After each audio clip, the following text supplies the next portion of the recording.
Ever wonder what secrets are hiding right under your nose? My lady's hell. I once bet my poker night cash on a deli cat outsmarting a rat lost big. But damn, was it a show, Chuckles? It's your old pal John Doe, 58 creaky back and all, spinning tales from New York's gritty heart.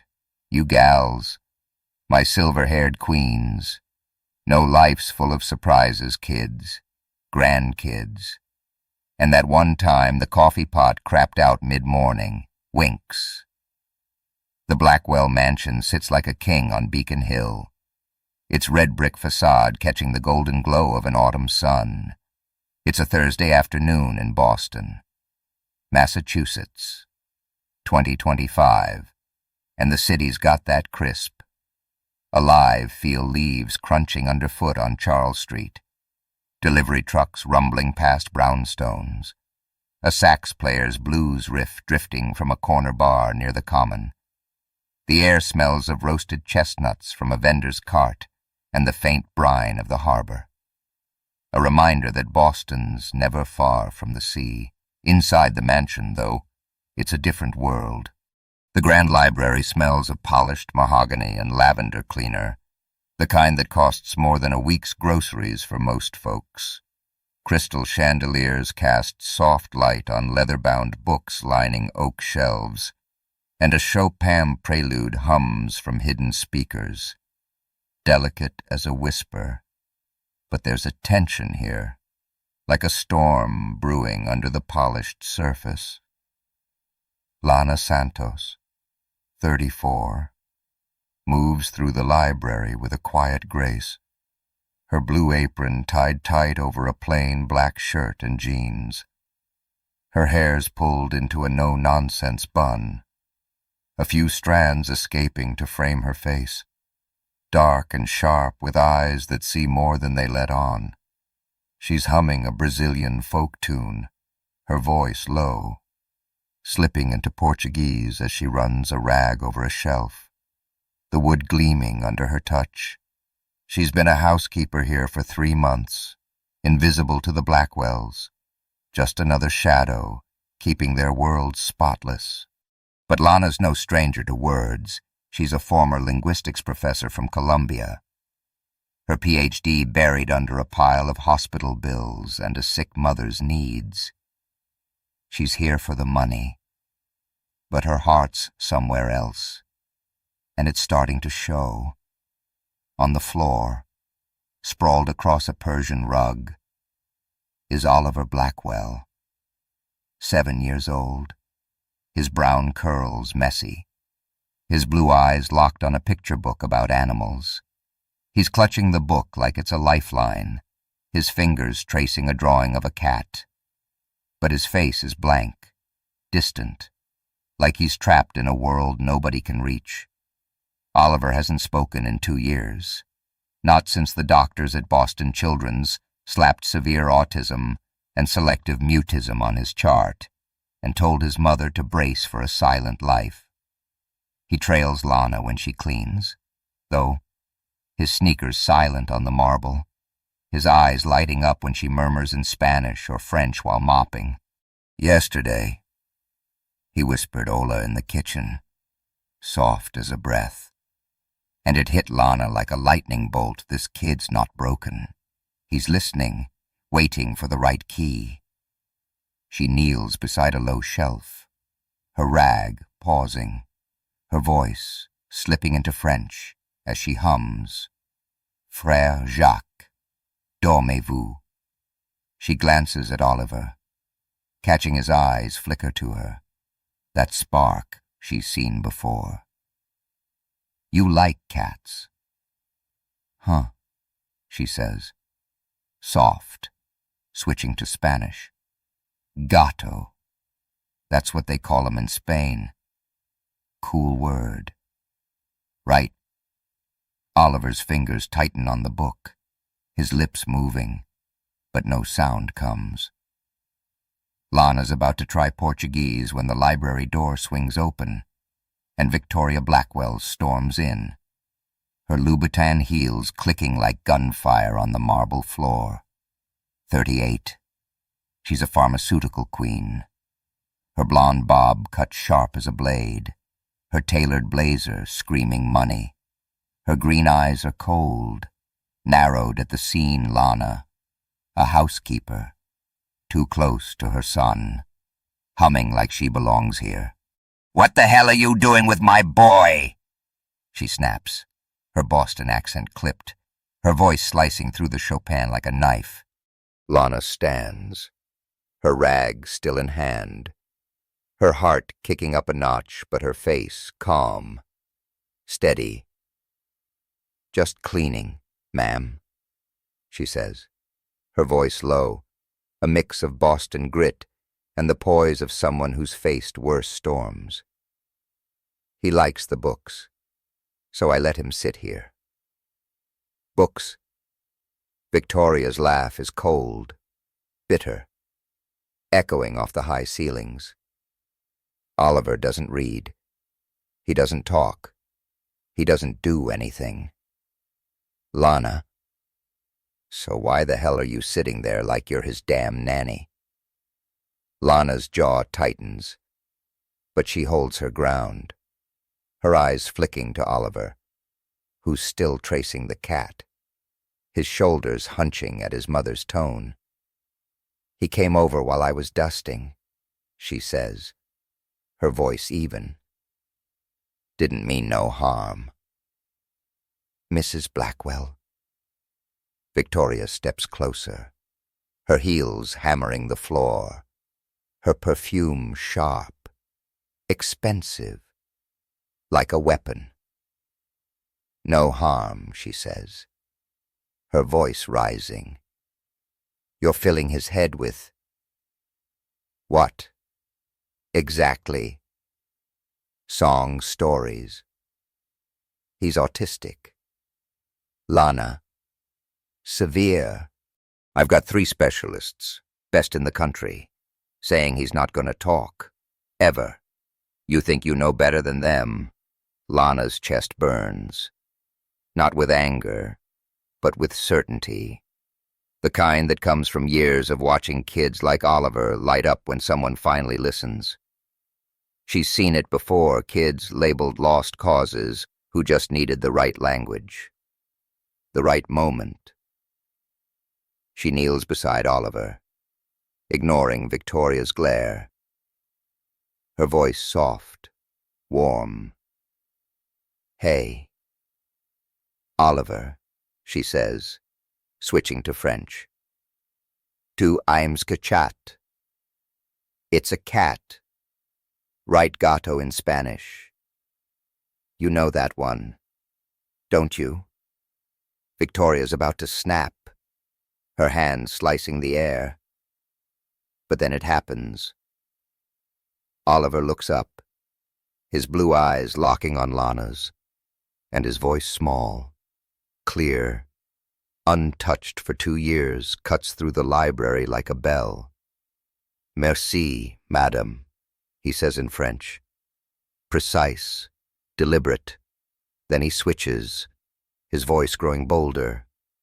"Gato," in Spanish, the word rolling off his tongue.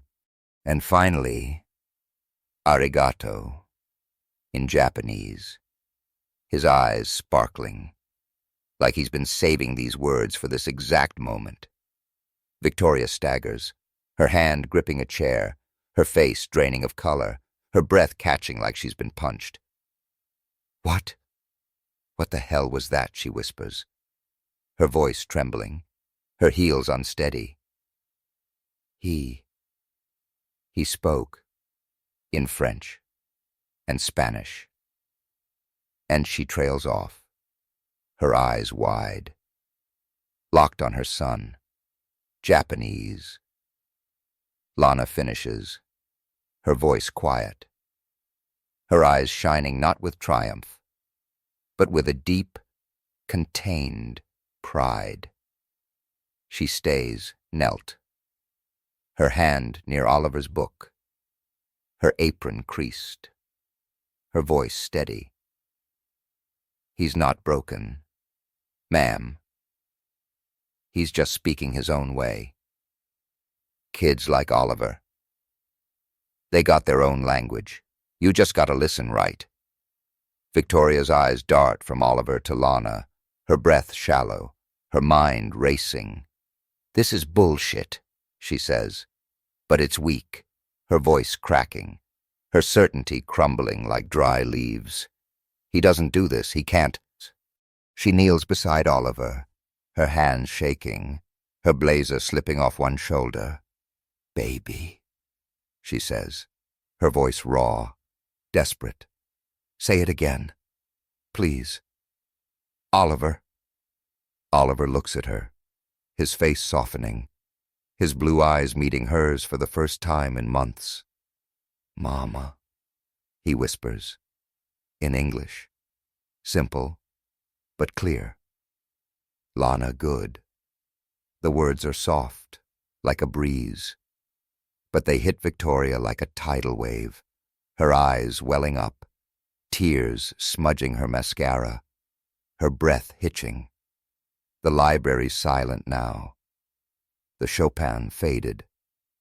The sax outside a distant hum. The rain starting to tap the windows. Lana stands, her rag limp in her hand, her heart pounding, but her face unreadable. A mix of resolve and caution. Victoria's still kneeling, her hands hovering near Oliver, like she's afraid he'll vanish if she touches him.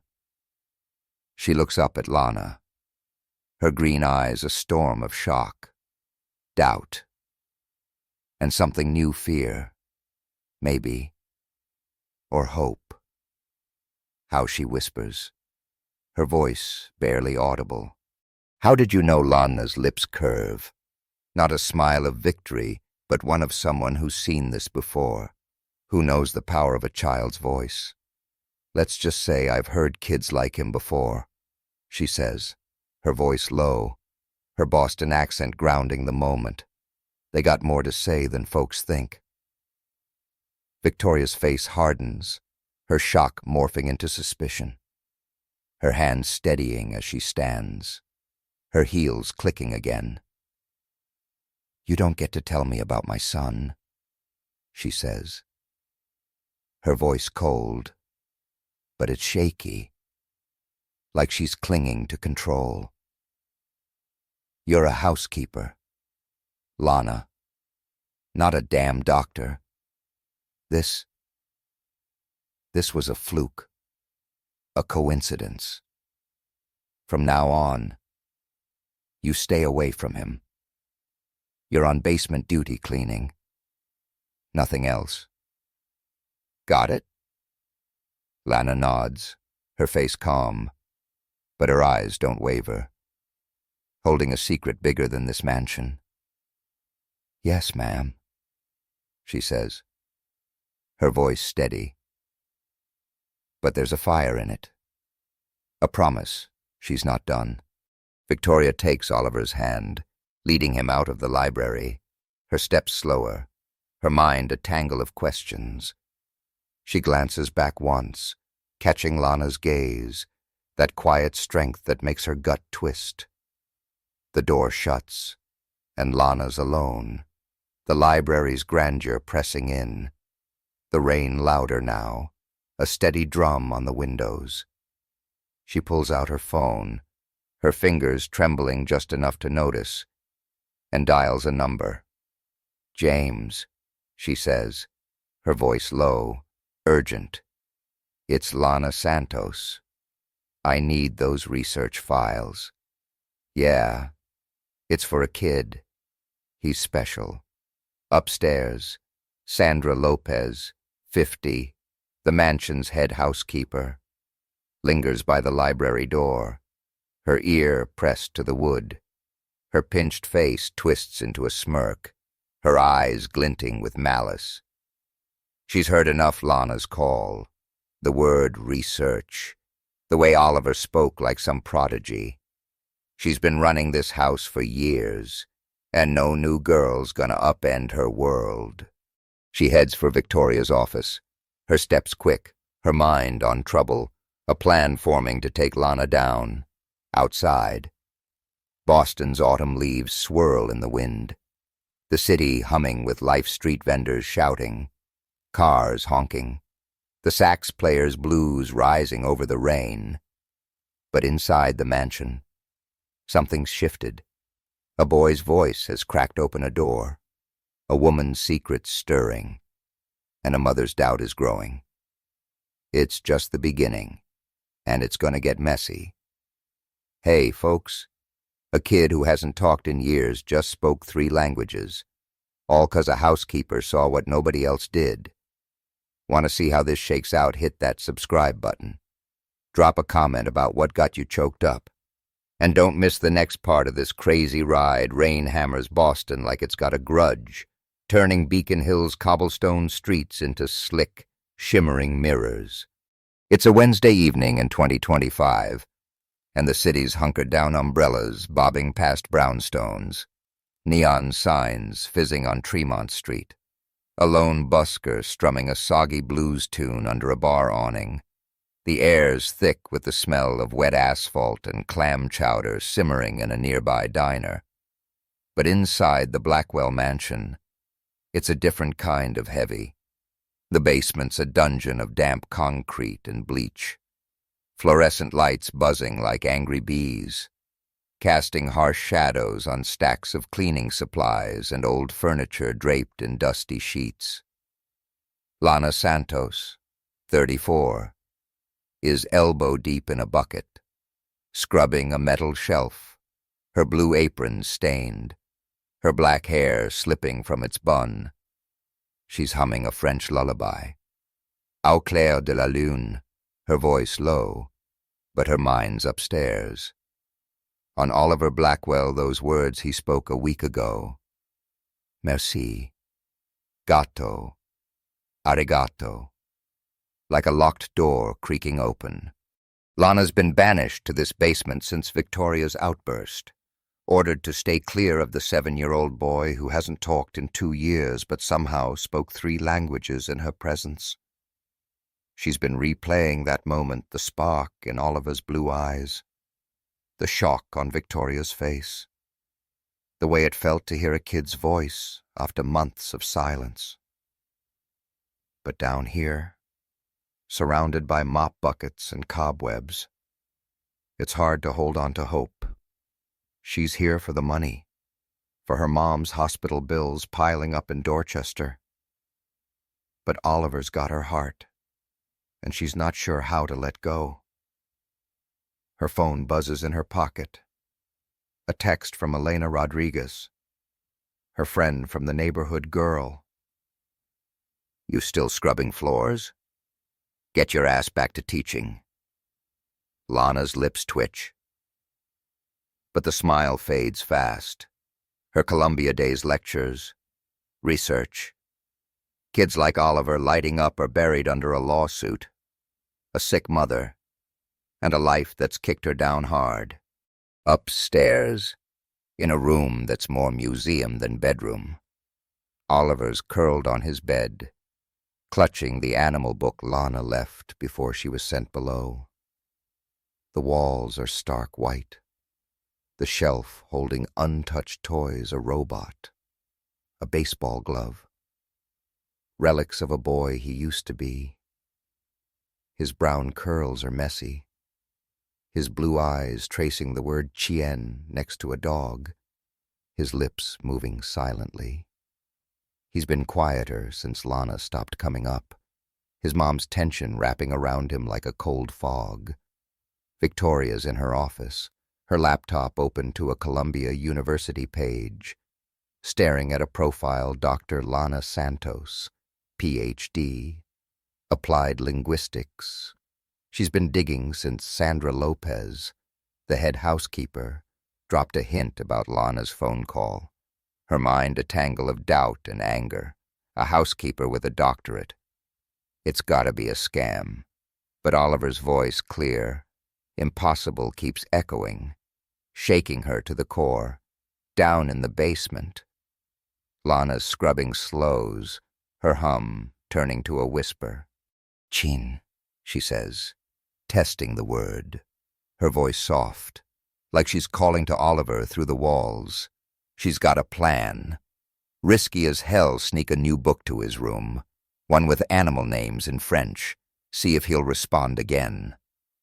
She pulls a small paperback from her bag, tucking it under her apron, her heart pounding. Victoria's orders were clear basement only. No contact. But Lana's not built to give up. Not on a kid who's got more in him than anyone sees. Footsteps clatter on the stairs, sharp and deliberate. Sandra Lopez, 50, appears, her arms crossed, her pinched face smug under the fluorescent glare, her gray hairs pulled tight, her housekeeper's uniform crisp. But her eyes are all venom. Thought you were slick. Huh, she says, her Boston accent thick, dripping with malice. Making calls about research, playing teacher with the kid I heard you. Lana, you're in deep shit now. Lana stands, wiping her hands on her apron, her voice steady despite the knot in her gut. I'm just doing my job. Sandra, she says, her eyes locked on the older woman's. Maybe you should try it instead of snooping like some damn spy. Sandra steps closer, her smirk widening, her voice low, threatening. You think you're special. Huh. Talking fancy, cozying up to Oliver. I run this house, girl. I heard you on that phone, calling some professor. You stay away from the kid, or I tell Mrs. Blackwell everything. You're no scholar, you're a damn maid. Keep it that way, or you're out on your ass. Lana's jaw clenches, her fingers tightening on the rag, but she doesn't blink. You done, she says, her voice cool, her Boston grit shining through. 'Cause I got shelves to clean, and you're wasting my time. Sandra's smirk falters, but she leans in, her voice a hiss. Watch yourself, Lana. I ain't playing. She turns, her footsteps echoing up the stairs, leaving Lana alone, her heart racing. She knows Sandra's not bluffing. Victoria's already on edge, and one slip could cost her this job, her mom's care, everything. But the book under her apron feels like a promise, one she's not breaking. She slips it into her bag, her mind made up she'll find a way to get it to Oliver, no matter the risk. Upstairs, Dr. Marcus Chun, 40, the Blackwell's pediatrician, is in Oliver's room, flipping through his chart. He's a sharp guy, overworked, his tie loose, his glasses fogging from the rain outside. He's been replaying Oliver's words since last week: French, Spanish, Japanese. Clear as day. Not the random noises Victoria's clinging to. He kneels beside Oliver, who's still tracing Chien, and smiles, his voice soft. Hey, buddy, he says, pointing to the dog. Chien. Right. That's French. You like that word? Oliver's eyes flick up, a small nod, his fingers tightening on the book. Chun's gut twists. This kid's in there, thinking, feeling, not the blank slate the specialists claim. He stands, his chart forgotten, and heads downstairs, his loafers quiet on the marble.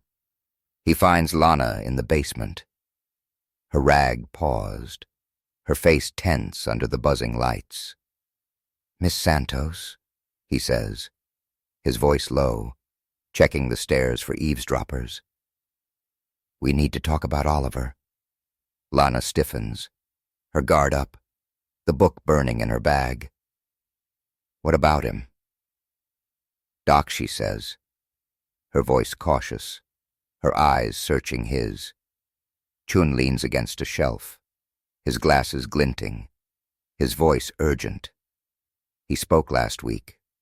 French, Spanish. Japanese. That's not random. Lana, you got training, don't you? More than just cleaning. Lana hesitates, her fingers gripping the rag, her heart pounding. Trusting him's a gamble, but Oliver's worth it. She takes a breath, her voice low, fierce. PhD, Columbia, she says, her Boston accent grounding the confession. Applied linguistics. I worked with kids like Oliver, neurodivergent, mute, for years. But life's a bitch. Doc, lost my job, got a sick mom. I'm here for the bills.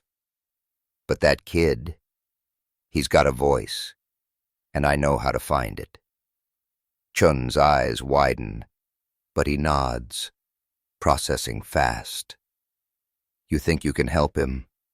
For real, I don't think, Lana says, her voice sharp, her eyes blazing. I know. He's not severe like they say. He's got selective mutism, high auditory sensitivity. He's shut down, 'cause nobody's listening right. I've seen it before, kids who bloom when you talk their language. Chun pulls a card from his pocket, his private number scrawled on it, and hands it over. I'm on your side, he says, his voice firm. But we gotta be careful. Victoria's not gonna like this, and she's got the power to shut it down. Keep me posted, discreetly. Lana takes the card, her fingers brushing his, her heart racing with a mix of hope and fear. Thanks, Doc, she says, pocketing it, her mind already on Oliver, on the book, on the fight ahead. But before she can say more, Sandra's voice cuts through from the stairs, sharp, triumphant. Mrs. Blackwell wants you. Lana, now. Lana's stomach drops, her hand brushing the hidden book, her pulse hammering. She follows Sandra up, the basement's chill giving way to the mansion's warmth, the rain pounding harder outside. Sandra's smirk is a warning she spilled something, and it's bad. They reach Victoria's office, a sleek room of glass and steel, the Columbia page glaring from her laptop. Victoria's standing, her blonde bob sharp, her green eyes a storm, her blazer crisp despite the late hour. Sandra lingers by the door, her arms crossed, her smirk barely hidden. Sit, Victoria says, her voice ice, her Boston accent clipped, her hand gesturing to a leather chair. Lana sits, her apron creased, her eyes steady, but her heart's in her throat. Victoria turns the laptop, the screen showing Dr. Lana Santos, PhD. You've got some explaining to do. Dr. Santos, she says, her voice dripping with contempt. You let me think you were just a damn maid. A PhD specializing in autistic kids, and you're scrubbing my floors. What's your game? Lana. Lana's chest tightens, but she leans forward, her voice calm, sharp, her grit shining through. I never lied. Ma'am, she says, her eyes locked on Victoria's. You never asked who I was. I'm here 'cause I got bills. A mom dying in a hospital bed. But your boy, he's got a voice. And I'm not going to let you or anybody shut it down. Victoria's eyes flash, her hands trembling, her voice rising. You don't get to talk about my son like that, she says, slamming the laptop shut. You're fired. Lana, pack your shit and get out. Lana's heart sinks, the book under her apron a heavy secret. But she holds Victoria's gaze, her voice low, fierce. You fire me. Fine, she says. But you're firing the one person who got Oliver to talk. Think about that, ma'am, before you throw him back in the dock. The office is silent. The rain roaring outside. Victoria's breath uneven. Her eyes flickering with doubt. Sandra's smirk falters, sensing she's miscalculated, her plan backfiring. Lana stands, her head high, the card in her pocket, the book in her apron, her mind on Oliver. Victoria's voice stops her at the door, low, unsteady. We're not done, she says. Get out of my sight. Lana walks out, her steps steady, her heart racing. The mansion's walls closing in. Boston's rain keeps falling. The city's blues a faint hum. But something's brewing secrets. Voices. A fight that's just begun. The Dorchester Community Center is a stubborn patch of warmth in Boston's late autumn chill. Its brick walls scrawled with faded murals of kids playing ball. It's a Friday evening in 2025, and the city's winding down streetlights flickering on Blue Hill Avenue. The tea rattling nearby. A food truck slinging lobster rolls and fried clams to a small crowd. Inside, the center's alive with noise kids shooting hoops in the gym, a radio blasting a bluesy John Lee Hooker tune, the smell of burnt coffee and pizza lingering in the air. Lana Santos, 34, sits at a folding table in a cramped office, her blue apron swapped for a worn hoodie, her hair loose for once, framing her tired face. She's sipping a Coke, her eyes on a stack of papers, research notes from her old Columbia days, sent by her former colleague James Williams. Her phone's buzzing with texts from Elena Rodriguez, who runs this place. But Lana's mind is on Oliver Blackwell, the 7-year-old who spoke 3 languages in a mansion library a week ago, and the fight she's got on her hands to keep helping him. It's been 3 days since Victoria Blackwell, the pharmaceutical queen, nearly fired her. Her PhD exposed by Sandra Lopez's snitching. Lana's still on thin ice, confined to the mansion's basement, her job hanging by a thread, au revoir. But Oliver's voice, merci, gato, arigato, keeps her up at night, a reminder of what's at stake. She's snuck a new animal book to his room, left it under his pillow with a note, keep talking, kid, L. She's playing with fire, but she's not built to quit. Not when a kid's finally breaking through. Elena Rodriguez, 35, bursts into the office, her braids swinging, her Red Sox cap tilted back. She's all energy, her laugh loud enough to cut through the gym's chaos. Yo, Lana, you look like you're planning a heist, she says, dropping a pizza box on the table. What's with the papers? You back to being Professor Santos, or what? Lana's lips twitch. A half smile. Not yet. Elena, she says, her Boston accent thick, her voice weary but warm. Just figuring shit out. Got a kid who needs me.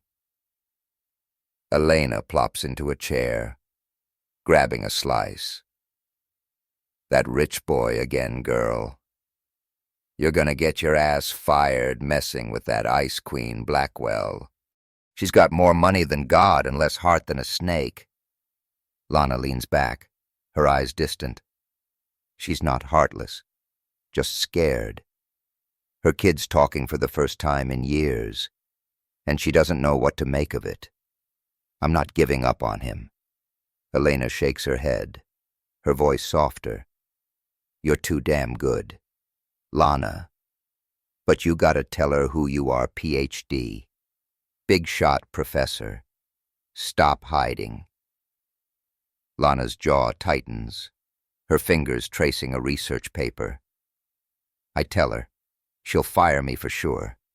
Thinks I'm playing her. And I need this job. Elena, Mom's bills ain't paying themselves. Elena's eyes soften.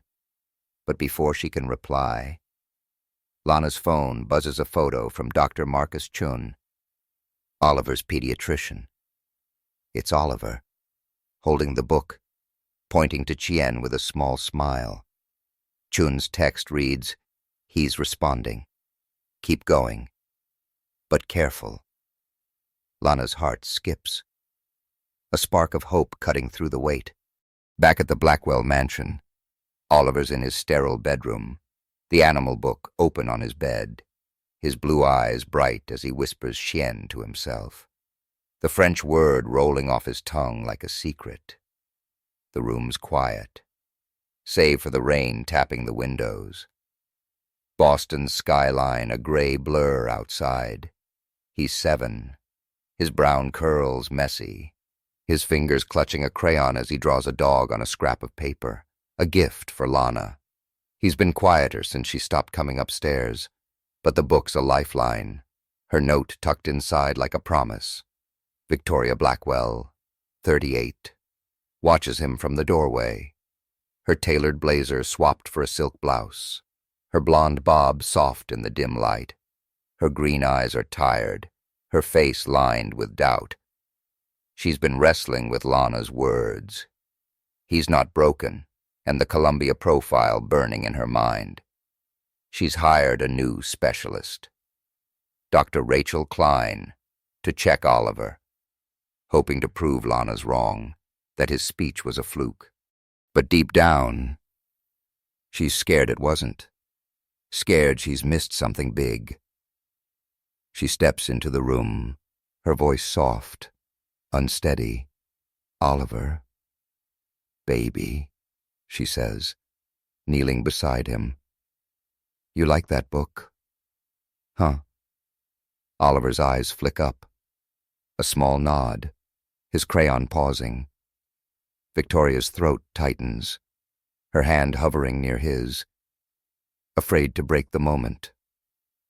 "Can you say something for Mama?" she whispers, her voice cracking. Oliver's lips move, silent at first, then a whisper. "Pero," he says. Spanish, clear and deliberate, pointing to the dog drawing. Victoria's breath catches, her eyes welling up, her hand trembling as she touches his cheek. "Oh, baby," she says, her voice raw. "You're talking." Downstairs, Dr. Klein, a brisk woman in her 50s, arrives, her briefcase heavy with diagnostic tools. Victoria meets her in the parlor, her composure back, her voice sharp. "I need you to test him," she says, her Boston accent clipped. "The housekeeper claims he's gifted. I think it's a trick. Prove her wrong." Klein nods, her eyes skeptical. "I'll run a full cognitive assessment," she says. "If he's speaking, we'll see if it's real or just echolalia." Victoria leads her to Oliver's room, her heels clicking, her mind a storm. Klein kneels beside Oliver, her voice clinical. "Oliver, can you say dog for me?" she asks, holding up a flashcard. Oliver's eyes flick to the book, then to Klein, his voice small but clear. "Pero," he says, then adds, "Chien," in French, his fingers pointing to the drawing. Klein's pen pauses, her eyes widening, her skepticism cracking. "That's not echolalia," she says, her voice low. He's associating words across languages. That's advanced. Mrs. Blackwell. Victoria's face pales, her hands clenching, her voice barely a whisper. How is this possible? Klein looks at her, her voice firm. Someone's reaching him, she says. Whoever's teaching him. They're doing something right. Victoria's eyes flicker, Lana's face flashing in her mind, her calm defiance, her secret PhD. She nods, dismissing Klein, her mind racing. She heads to her office, pulling up Lana's Columbia profile again, her fingers trembling. She's about to call Sandra when Lana's phone rings in Dorchester. James Williams's name on the screen. She steps outside, the rain soaking her hoodie, and answers, her voice urgent. James, you got those files? Sent 'em, James says, his voice warm. A retired professor's gravel. Lana, this kid sounds like your old cases. You're doing it again. Aren't you changing lives? Lana's throat tightens, her voice low. Trying. James. But it's messy. Boss lady's on my ass. And I got a snake in the house stirring shit. James chuckles, then sobers. Use the files. They're your research multilingualism and neurodivergent kids. You're the real deal. Lana, don't let 'em forget it. Lana hangs up, her heart pounding, the rain mixing with a tear she brushes away. She heads back inside, finding Elena with a group of kids, one holding a drawing of a cat. Lana, you teach him gato, yet Elena asks, grinning. Lana laughs, her first real one in days. Working on it, she says, her eyes on the kid, her mind on Oliver. Back at the mansion. Victoria's in the library. The Chopin replaced by silence. The rain louder now. She's staring at a photo of Oliver as a toddler, laughing, before the silence took him. Her guilt's a weight she's been so busy building an empire. She missed him slipping away. Lana's words echo, you're firing the one person who got him to talk. She calls Sandra, her voice sharp. Get Lana up here tomorrow, she says. She's teaching Oliver, under my watch. But I'm keeping an eye on her. Sandra's voice is smug, sensing a chance to twist the knife. You sure ma'am folks are talking? She's been bragging about being a professor, saying she's better than the doctors. Sounds like trouble. Victoria's eyes narrow, her voice cold. What folks? Sandra staff. Ma'am. Sandra lies, her voice smooth. She's stirring things up, acting like she runs the place. Victoria hangs up, her hands trembling, doubt and anger swirling. She looks at Oliver's photo, her resolve hardening. Lana's got one shot to prove herself, or she's out for good. In Dorchester, Lana's packing up. The research files heavy in her bag, Oliver's book a secret she's still guarding.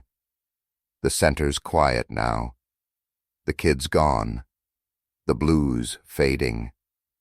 She steps into the rain, her hoodie soaked, her mind on tomorrow. Sandra's rumors are spreading, and Victoria's waiting, but Oliver's voice is louder, pulling her forward. Boston's lights blur in the downpour, the city's heartbeat steady, but in the mansion, a storm's brewing, and Lana's walking right into it.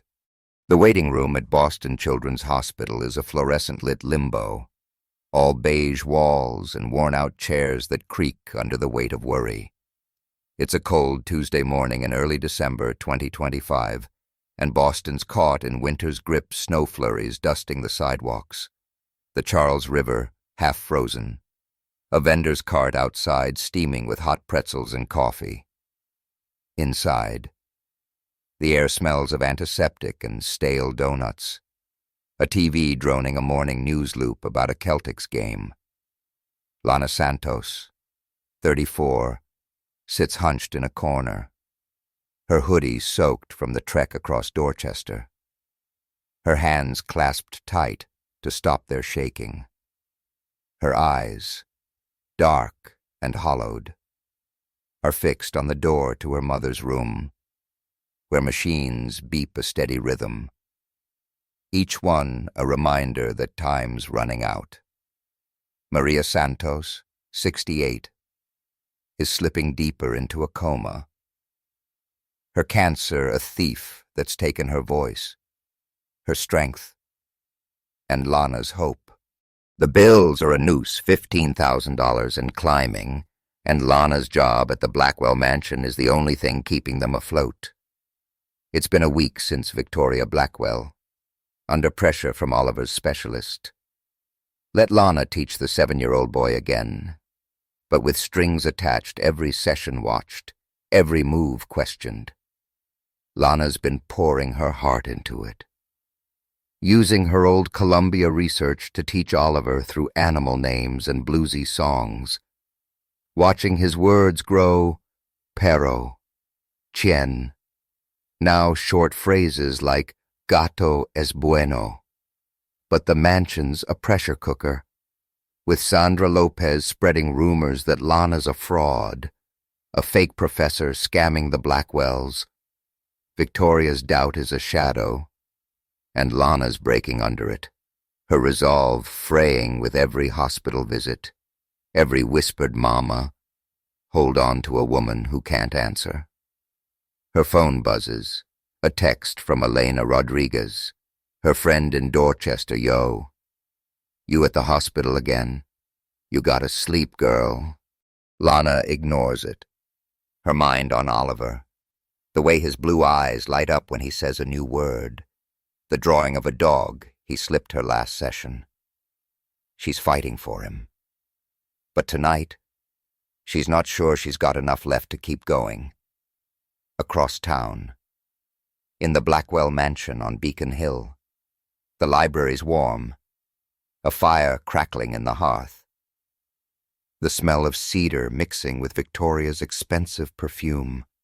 Oliver's on the rug, his animal book open, whispering amico in Italian, a word Lana taught him yesterday. His brown curls are messy, his fingers clutching a crayon as he draws a cat, his face soft with focus. Victoria, 38, watches from a leather chair, her blonde bob loose, her blazer swapped for a cashmere sweater. Her green eyes are tired, her face etched with guilt. She's been replaying Oliver's words, his progress, and Lana's defiance, wrestling with the truth she's been dodging her son's not broken. And she's missed it for years. But Sandra's rumors, Lana's lying. She's no professor. She's playing you are a splinter, and Victoria's not sure who to trust. Upstairs, Sandra Lopez, 50, is in the staff room, her pinched face smug as she whispers to a maid that Lana's got everyone fooled, acting like some big shot. I bet she's after the kids' trust fund. Her gray hair's tight in a bun, her uniform crisp, but her eyes are all malice. Her power in the house threatened by Lana's rise. She's sent an anonymous tip to a local reporter, hinting at a scandal in the Blackwell household. Her plan to take Lana down gaining steam. Back at the hospital, Lana's dozing off when a nurse taps her shoulder.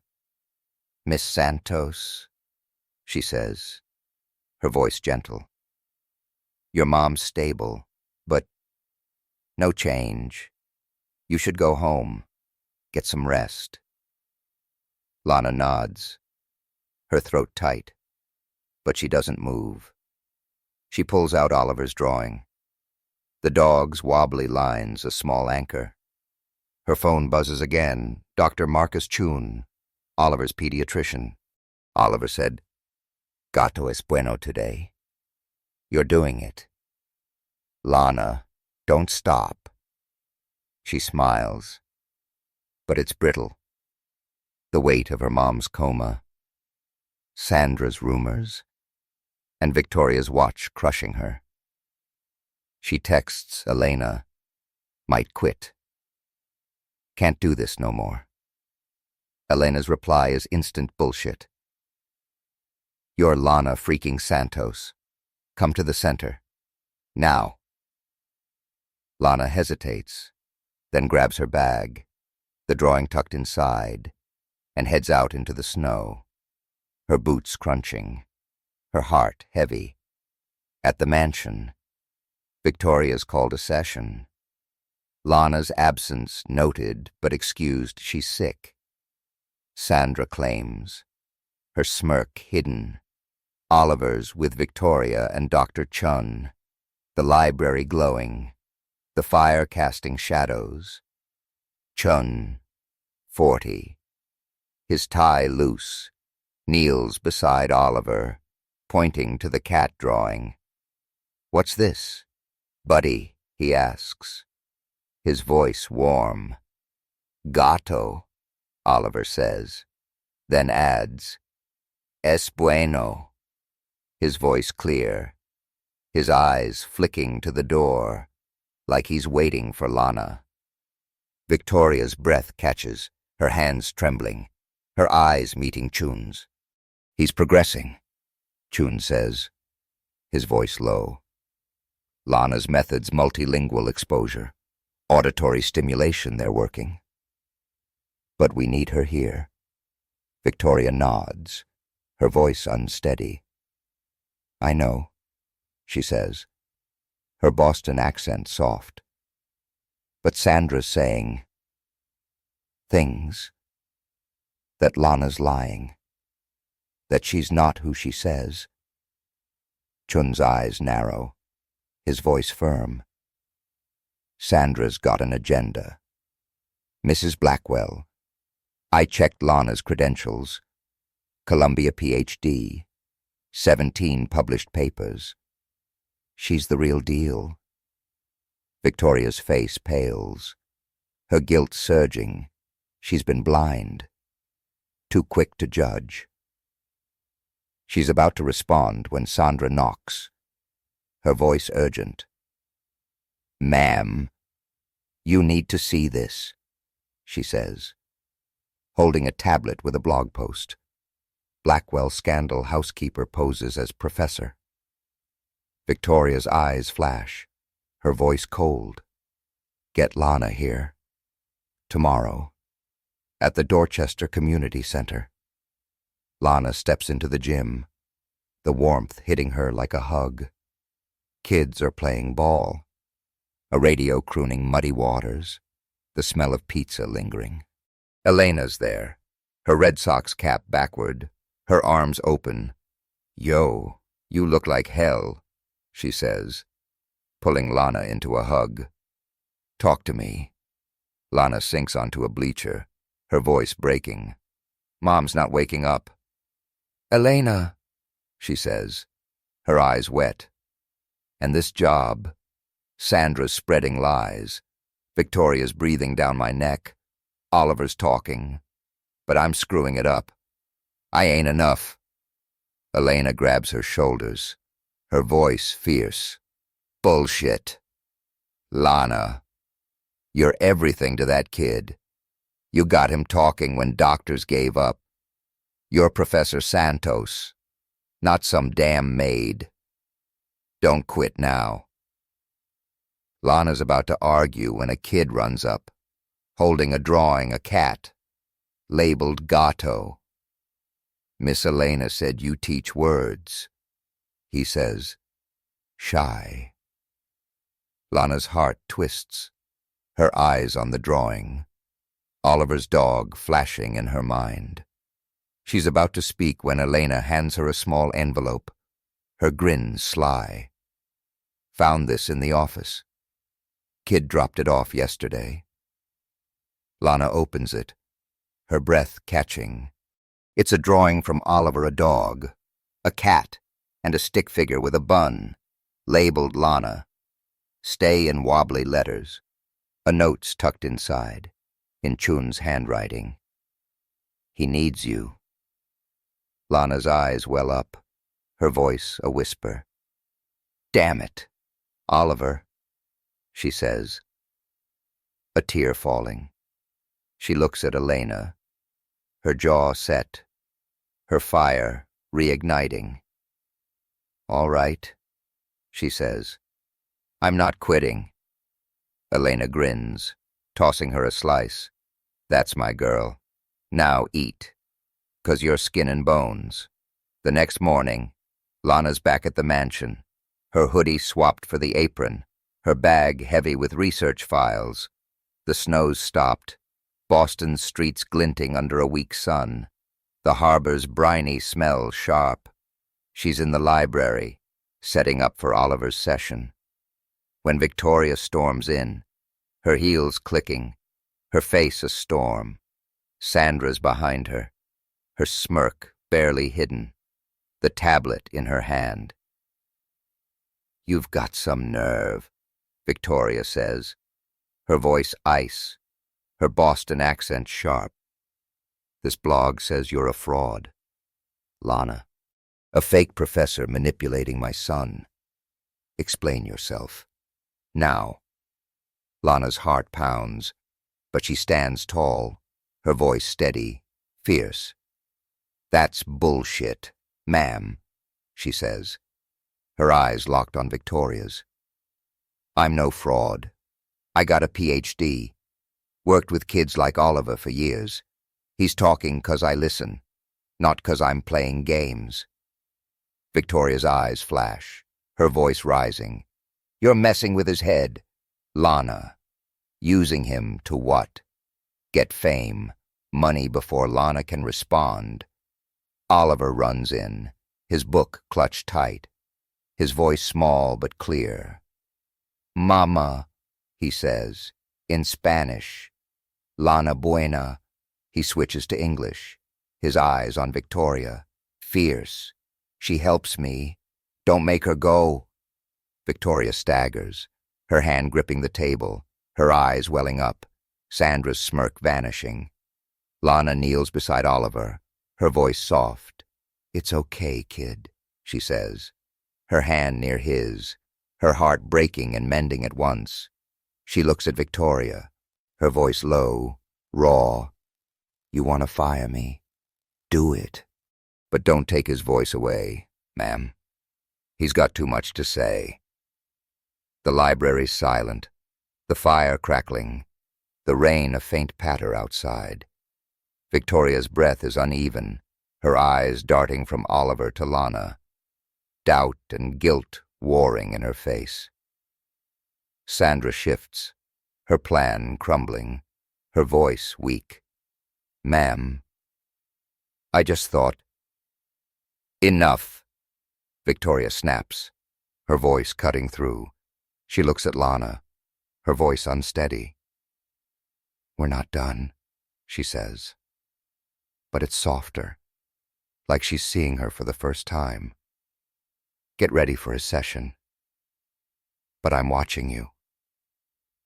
Lana nods, her heart racing. Oliver's drawing a fire in her chest. She's back in the fight.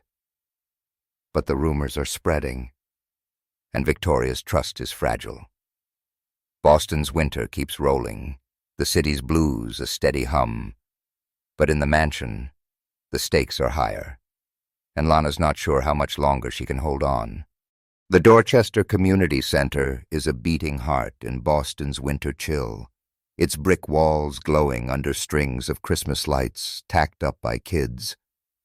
It's a Sunday afternoon in mid-December 2025, and the city's decked out for the holidays, snow-dusting Blue Hill Avenue. Wreaths on brownstone doors, a street vendor's cart steaming with hot cider and clam chowder. Inside, the center's a riot of noise kids laughing in the gym. A boombox blasting Muddy Waters' Mannish Boy. The smell of burnt popcorn and pine from a lopsided Christmas tree.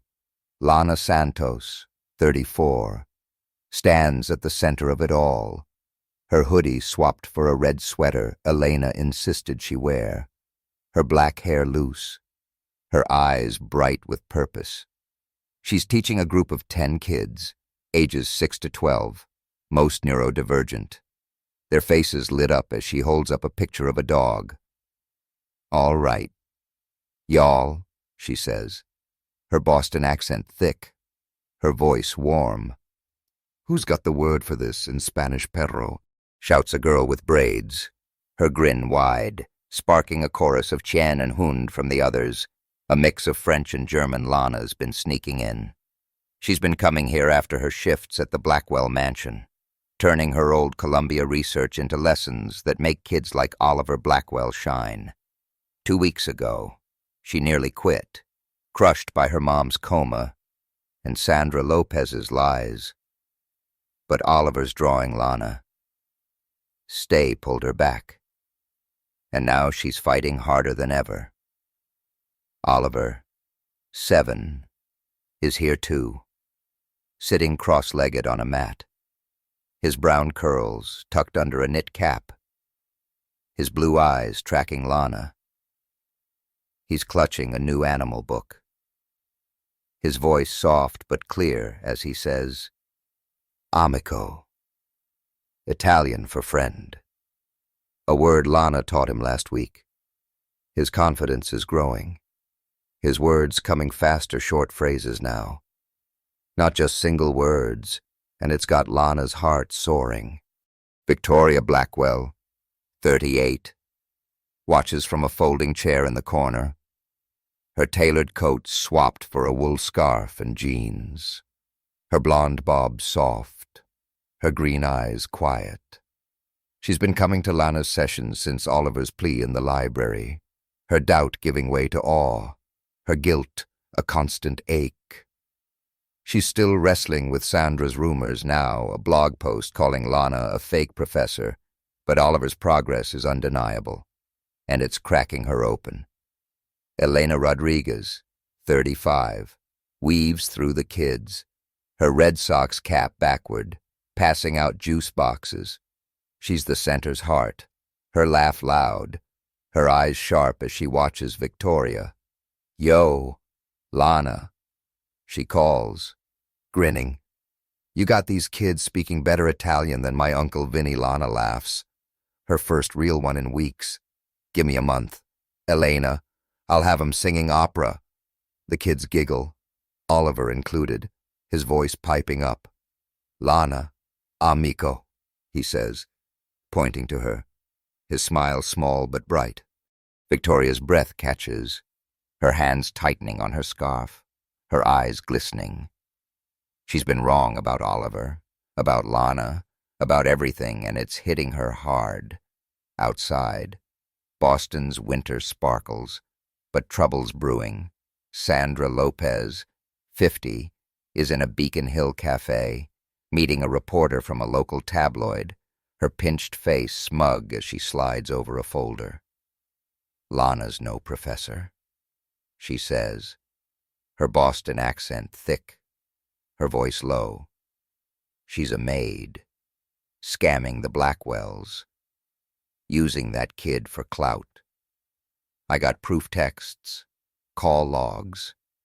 The reporter, a sharp-eyed woman in her 30s, nods, her recorder running, her story already taking shape. Blackwell Harris, duped by fraudster housekeeper. Sandra's plans in motion, and she's betting it'll bury Lana for good. Back at the center, Lana's wrapping up, the kids scattering to grab cookies from a table Elena's set up. Oliver tugs her sleeve, holding out a drawing, a dog and a cat, labeled Perro y Gato, his handwriting wobbly but proud. "For you," he says, his voice clear, his eyes meeting hers. Lana kneels, her throat tight, her voice soft. "Damn. Oliver, you're gonna make me cry," she says, taking the drawing, her fingers brushing his. "This is going in my book. Kid." Victoria approaches, her steps hesitant, her voice low. "Lana," she says, her Boston accent softer now. "Can we talk alone?" Lana nods, handing Oliver to Elena, who winks. "Go get him, Professor," she says, leading the kids to a craft table. Lana and Victoria step into the office, the boombox's blues fading, the smell of coffee lingering. Victoria shuts the door, her hands trembling, her eyes on Lana. "I was wrong," she says, her voice breaking, the words raw, like they're tearing her open. "About you, about Oliver. I thought he was gone, that I'd lost him. But you saw him, Lana. You brought him back." Lana's eyes widen, her guard up, but her voice is steady. "I didn't bring him back, ma'am," she says, her accent grounding her. At the mansion that evening, Lana's back for a session, the library glowing, a Christmas tree sparkling in the corner. Dr. Marcus Chun, 40, is there, his tie gone, his glasses fogging as he reviews Oliver's progress. He's stringing sentences. He says, his voice awed, "Lana, this is groundbreaking. I'm submitting a paper to pediatrics. Your name's on it." Lana's eyes widen, her voice hesitant. "Me doc, I'm just a damn genius." Chun cuts in, grinning. "Your multilingual approach, it's working. We need to share this." Victoria nods, her voice firm. "I'm funding a pilot program at St. Jude's," she says. "Your methods?" "Lana, we're starting small, but it's real." Lana's about to respond when her phone buzzes a call from James Williams, her old Columbia mentor. She steps outside, the snow falling soft, the harbor's briny smell sharp. "James," she says, her voice urgent. "What's up, Lana?" "Your research is gold," James says, his voice warm. "I've got contacts at Boston Public Schools. They want you to present at a local education conference next month." You and Lana's heart skips, her voice thick. "Hell yeah," she says, her grin breaking through. "For Oliver." She hangs up, her mind racing. But the moment's cut short by a text from Elena. Check the news. Shit's hitting the fan. Lana opens a link, her stomach dropping a tabloid headline, "Blackwell Harris duped by fake Professor Housekeeper." The article, fed by Sandra's proof, paints Lana as a con artist, using Oliver for fame. Her hands shake, her voice a whisper. "Damn it, Sandra." Back inside, Sandra's in the staff room, her smirk hidden as she watches the story spread online. Her plan to ruin Lana in full swing. But she's miscalculated Victoria's in the library, her phone buzzing with the same article, her face hardening.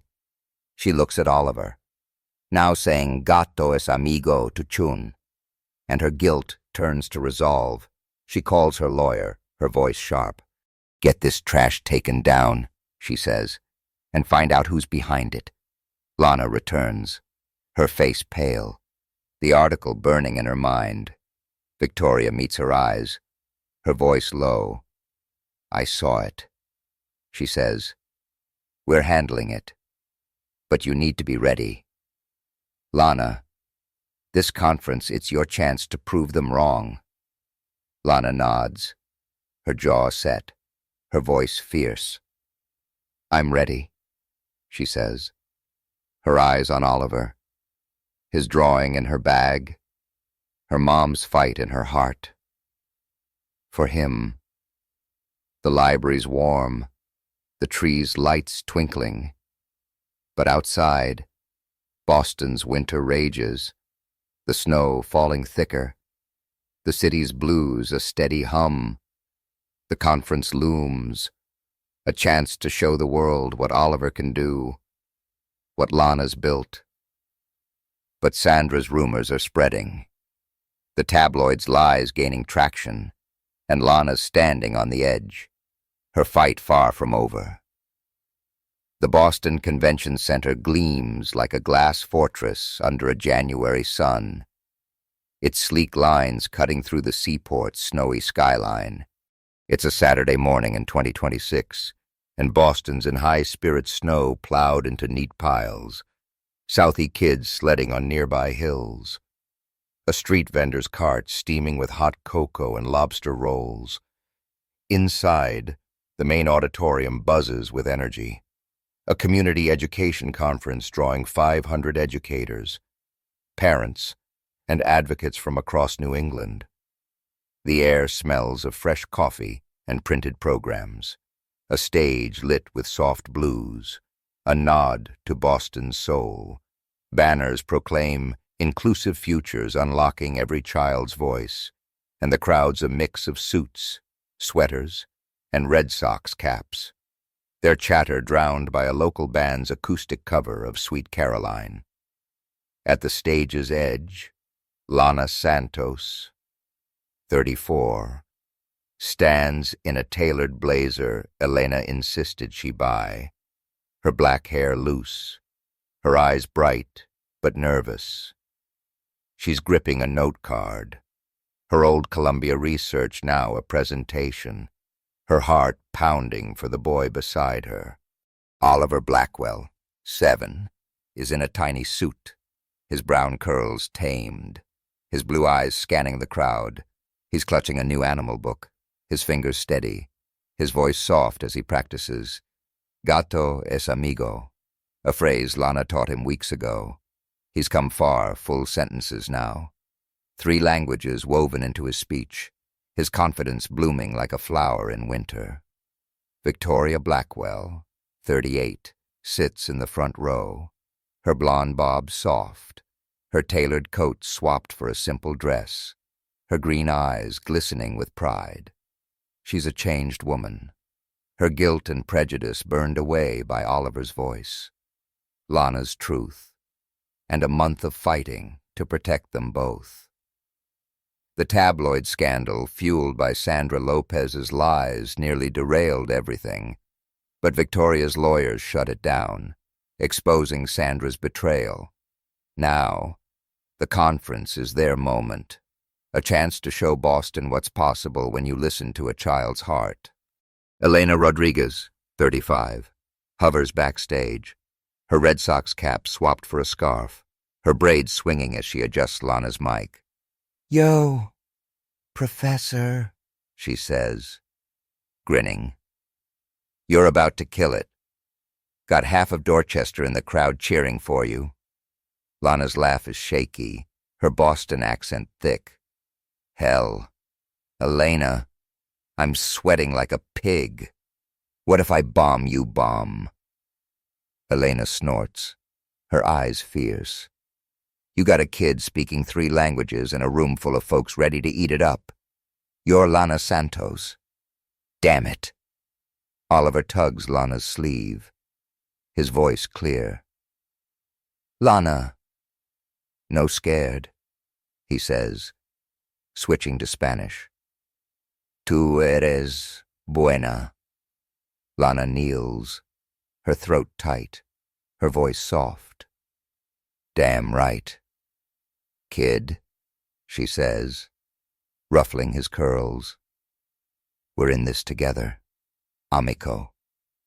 The lights dim, the band fades, and the crowd hushes as Dr. Marcus Chun, 40, steps to the podium, his glasses glinting, his tie crisp.